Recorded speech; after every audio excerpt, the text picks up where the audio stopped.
All right, Drew Brees is here, a man who needs no introduction, but I'll give him one anyway. One of the best quarterbacks ever, frankly. Normally I say of their generation, but of any generation. He's here with Abbott and the Big Ten Conference for the We Give Blood Drive. What's going on, Drew? Nothing. I'm hanging out in New York right now. We spent some time with the New York Stock Exchange today. It's pretty awesome. Went over to Fox and Friends and did a bunch of stuff with some folks in the streets, doing some Big Ten trivia and some blood drive trivia. So having a great time. Before we get to the NFL part of it, you mentioned the Big Ten part of it. Any college football takes you need to get out there right now? I mean, we got yeah, obviously big season for Arch Manning. What do we got here, Drew? Well, let's see here. I really want to see my Purdue Boilermakers have a There great you year. go. There you Yeah. go. I love the expanded Big Ten. We got USC coming to town. We're going to go play at Washington, so it's always fun to make those trips. Michigan, Ohio State. We're playing at Notre Dame this year. Man, we got a tough slate. It's going to be a battle for the Boilermakers. But I'm excited to see our new coach Barry Odom and our team. Hopefully put together a great season. All right, I love it. I want to start with the NFL here, which is Bo Nix and Sean Payton, because I think that the buzz is building for that program right now because the offensive line is one of the best in football. The defense might be the best in football. And then it comes down to Sean Payton elevating the floor on a quarterback, and I'll take that bet every single day. When you watch Sean Payton and Bo Nix, does any of it, and obviously you guys are very different, but does any of it remind you of what happened in New Orleans almost 20 years ago? Well, I mean, the system's fun to watch. Obviously there's still a ton of the core concepts that exist. The offense always evolves just like it did when we were playing together because you know that every year people are studying your offense, defenses are studying your offense, and also you're sitting there stealing ideas from other places and Yeah. into the guys that you have, but you're always trying to stay cutting edge and stay ahead of the curve. And I think we always wanted to feel like we were setting the standard for how offensive football should be played. And so I love watching the Broncos, love watching Sean. Man, Bo Nix is a really fun quarterback to watch. I think he's got all the traits, all the tools, great athlete, really, really runs well. I mean, I don't think he gets enough credit for how Yep. well he Agreed. runs. Not surprising. We've had discussions about being a multi-sport athlete and how that's Yeah. over to being a really good quarterback. He was an exceptional track athlete. I can see it when he runs. I think he ran the 400, which is a man's race. Like that is a legit race. And so like you see that when he takes off and runs, it's like he gets faster as he gets 20, 30, 40 yards down the field. So big, strong athlete, obviously great with the short intermediate passing game, very accurate, gets the ball out of his hands quickly, but can really push the ball down the field as well. And I think in his second year now, he's developed a comfort level with, I think, the complexity of the Sean Payton offense. I mean, look, Sean will make it as complicated as you can handle, right? I Mm. mean, that's basically the way I would equate it. Sean has all of his assistants that he had with the Saints. It's Joe Lombardi, it's Pete Carmichael, it's Zach Strief, it's all these guys that, have been in that system now for almost 20 years. I mean, legitimately. So think about the institutional knowledge and from where it started to where it is now. And now Bo Nix is coming and trying to learn this new language and get caught up. But gradually over time, I think he'll take more and more responsibility, within the framework of the offense. And I mean, sky's the limit for a guy like that. You mentioned Sean's offense being as complicated as you can handle it. Can you give me an example of something where you guys really pushed it into a territory you never thought, as far as complexity, as far as you guys just going together into the deep waters of football? Can you just take me through that a little bit, Drew? Well, it's more like, okay, what responsibilities are you putting on the quarterback when he walks up to Right. the line of scrimmage? I mean, there's a ton that goes into just that pre-snap routine. I actually thought they did a great job on that Netflix series Quarterbacks with going through kind of the pre-snap routine, as they did that analysis. I mean, it's so true. You break the huddle and you've got, call it 10 to 15 seconds to get this ball snapped. And it's all the things that you're trying to absorb, right? Like the first thing I would always blink is the front. Front's going to tell me a lot about the coverage structure, the pressures that they run from there. Then you kind of work your way up. It's linebacker, it's safeties, safety rotation, it's corners, it's leverage. It's kind of okay. It's matchup. And you're slowly just kind of like, process of elimination as to what the defense is going to do post snap. And then from there, it's, getting the ball snap. Well, oh, by the way, as you were walking up the huddle, you had to remind this receiver that he needs to take a tighter split because of the route that he's got, or because he Hmm. has to take out the safety. And then, oh, by the way, you have two plays that are a part of this play, and you're going to run here until you get this look, and then you're going to go the other way. And oh, but here's the pressure, and you have that get to play because it's the one opportunity that you might get against that pressure in order to take advantage of it to make the play that could be the one that becomes the game winner. So like all these things are happening in 10 to 15 seconds, and it's why you work so dang hard during the week just to have this preparation, this mechanism where it's like you've played the game over and over in your mind to the point where you can just go out there and operate and you don't even think twice about it. But I mean that's just an example of like what's going through your head as you approach the ball. But within the framework of Sean's offense, I mean, look, he has this reputation as just, hey, throw it, throw it, throw it. But like, man, he wants to establish the run. And he recognizes how important that is, not just to create balance with the defense, but also to open up the play action passing game. He loves the hard play action to be able to throw the ball down the field, especially with some of these big, fast guys that they have. But man, you got to establish a run game. And then what are the run Mm-hmm. schemes that match up with the play actions that you want to run? And then what are you doing with your screen game? Sean Payton is a great screen developer and screen caller. He loves no huddle packages. Like, how do we speed up the tempo? Right? Okay, well, if we're going to speed up the tempo and go no huddle, I need a QB who can communicate that very clearly and then make very quick, decisive decisions to be able to spit the ball out. And then you're not worried about protection. So are those no huddles out of empty? Is it out of bunch formation? Is it out of 2x2? Is it out of 3x1? If you have a stud tight end, are we going to split him out to the single receiver side like we have with Jimmy Graham or Jeremy Shockey, or Ben Watson? Like, so there's all these things that kind of go into that become like this offense that truly is so dynamic that think about it as a defensive coordinator. If you're trying to prepare for this, it's like, Mm-hmm. man, what if they go empty? What if they go no huddle? What if they go too tight and just try to run it down our throat? What if they have a Taysom Hill who, is like this, Swiss Army knife, this huge run threat, but also can throw the ball down the field. So all those things are Sean Payton's dream and a defensive coordinator's worst nightmare. Man, that was awesome. I'm so glad you're back on TV. All right, you can take this anywhere that you'd like.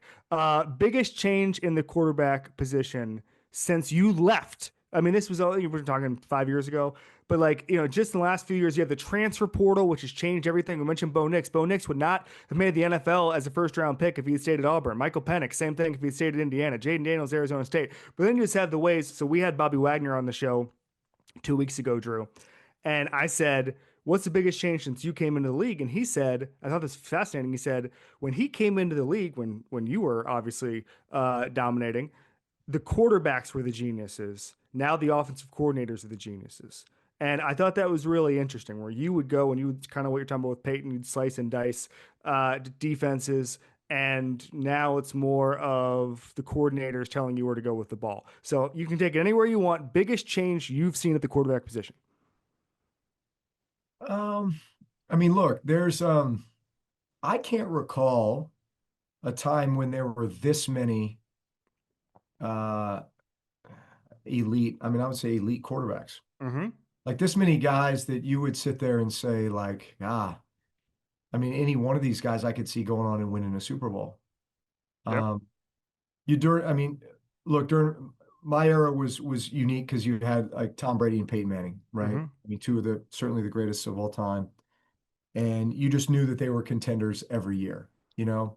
And then beyond that, you would kind of identify like, oh man, this team is really good this year. And maybe they've got a shot, but you always kind of had to go through those guys. Well, I mean, just look at the AFC this year. I mean, Yeah. you've got Lamar Jackson, you got Josh Allen, you got Patrick Mahomes, you got Joe Burrow, you got, I mean, and then you've got these up and comers, Yeah. in like the Chargers and the Broncos and, Stroud, CJ Stroud, who I love down in Houston. Like, I mean, Mm-hmm. you got five other guys you could list in the AFC that are like, hey, these guys are contenders because I think they're on good teams and they're good young quarterbacks that are continuing to develop. NFC side, maybe not quite as stacked as the AFC, and yet still, man, you got a bunch of dudes. So maybe just like man for man, pound for pound, you got more really, really good quarterbacks than I think I've ever seen at one time in the NFL. And so what do you attribute that to? I mean, these guys, is it because they played a bunch of 7-on-7 as Yep. in high school, or they just have more reps or more college experience? I mean, Bo Nix played 61 games in college. Mm-hmm. There's a couple of these other guys, Brock Purdy, 50 Yep. plus games at Iowa State. I mean, there's plenty of other guys where you just say, man, they came in with just a wealth of experience. But I mean, look, it's still, regardless of how good the scheme is and how good the play call is, so call it coming from the coordinator or whatever, you still have to have a guy who's going to execute it. Hmm. And there's plenty of things that happen within the framework of a game that were unplanned, right? Defense gave you that look, left guard missed his block when, you needed more time and you just had to buy a little time and make a play. It still comes down to the QBs having to make the play. Yep, absolutely. You mentioned all those, especially AFC quarterbacks, but I'll leave it open to the entire league. What quarterback is your favorite to just watch? Just from a hey, let's just throw on the tape and see this guy go. Who do you throw on? Oh man. You know,